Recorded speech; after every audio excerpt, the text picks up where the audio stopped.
Okay, மகராசிக்காரங்க இந்த தடவை என்ன தெய்வத்தை வழிபாடு செய்ய வேண்டும்? என்ன சொல்ல போறீங்க? காளி தானே? இல்ல. 6 மாசம் தாண்டிடுச்சு. ஒண்ணும் பிரச்சனை இல்ல. என்ன தெய்வத்த பிடிக்குமோ வழிபாடு பண்ணுங்க. மகர ராசிக்காரங்களுக்கு இந்த தடவை எல்லா தெய்வமும் அருள் புரிய போகுது. எஸ்பெஷலி மகர ராசிக்காரர்களுக்கு முருகப்பெருமான் வழிபாடு மிகச்சரியான ராஜயோகத்த குடுக்க போகுது. முடிஞ்சா உங்க வால்பேப்பர்ல முருகன வச்சுக்கோங்க. இல்ல மேடம் நான் முருகன தான் நமஸ்காரம் பண்றேன்னா, சூப்பர் பாஸ்.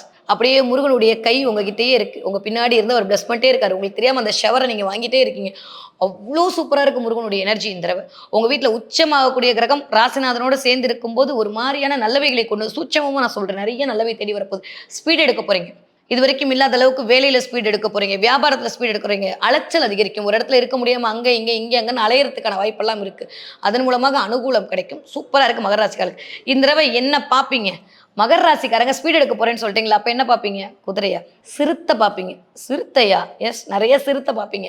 ஒண்ணா ஏதாவது ஜூல போய் பார்ப்பீங்க. இல்ல சிறுத்தை ஓடுற மாரியான இமேஜ் உங்க கண்ல மட்டும் படும். நெறைய சிறுத்தையோட கனெக்ட் ஆகும். சிறுத்தை அப்படின்ற ஃபோட்டோவ பார்ப்பீங்க.